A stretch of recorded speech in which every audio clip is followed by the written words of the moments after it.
First attempt. Ladies and gentlemen, it's my pleasure to introduce today's keynote speaker. As you begin your lives, you'll find success does not come easily. It may work for some of you, but the odds are overwhelmingly not in your favor. While at least one person finds success, one never seems to wallow in rejection and failure. Perhaps the one way to describe this journey is success is persevere. A keynote has said the difference in winning and losing is most often not quitting. His career is an example of this. Success is defined by his ability to imagine and create, but his ability to keep trying. He is known for having a dream and willingness to make it come true, both in holding the ground and swallowing his pride. He's a young man from Marshall, Missouri. Started his journey, he was broke. With work ethic instilled by his father, he worked many jobs, paid bills. Eventually left behind these jobs to pursue his dream. The first company he chartered failed because the groundbreaking project took too long to complete. On the second try, his inspiration and hard work led to making someone else a success. When the partner company started static, he was the same character, he didn't compromise principles. He let it go, left behind, dreamed greater dreams. His new dream was so great it eventually led to a multi-billion multimedia studio. Believing the company enough to stay his collateral. However, this opponent of his company nearly went belly up too. He soon realized that timing was as important as talent when the second film underperformed. He realized the studio's next film shortened and sooner than planned to retain his financial footing.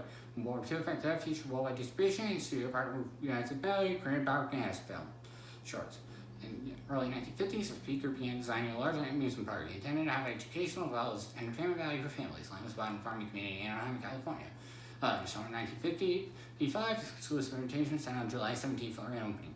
Fortunately, because some houses were counterfeit, thousands of guests flooded the park not ready for the public. Freshmen ran out, Lee got caught in the asphalt, and steamboat right near the capsize.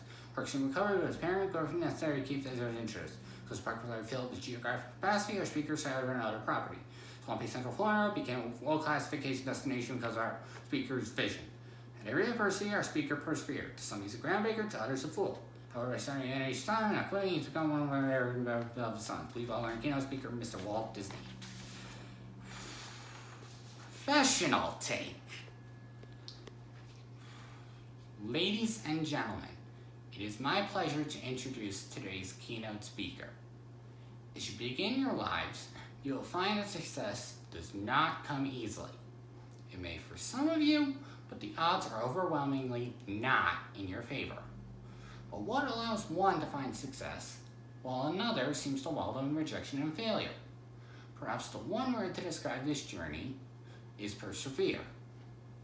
Our keynote has said, the difference in winning and losing is most often not quitting.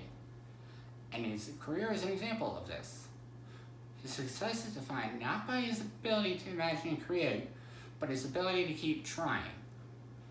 He is known for having a dream and the willingness to make it come true, both in holding his ground and swallowing his pride. When this young man from Marshall, Missouri started his career, he was broke, but with a work ethic instilled by his father, he began working jobs to pay the bills. He soon left these jobs behind to pursue his dream. The first company he chartered failed because their groundbreaking project took too long to complete. On his second attempt, his inspiration and creativity ended up making someone else a success. Yes, when a partnering company stole his staff and his centerpiece character, he did not compromise his values. He let it go, moved on, and dreamed greater dreams. His dreams were so great that it eventually became a multi-million multimedia studio. Oh, he believed in this company enough, so much as to stake his home as collateral. Well, however, this eponymous company nearly went belly up too. He soon learned that timing was as important as talent, and their second film underperformed. He realized the studio's next film needed to be shortened and released it sooner than planned so as to maintain financial footing.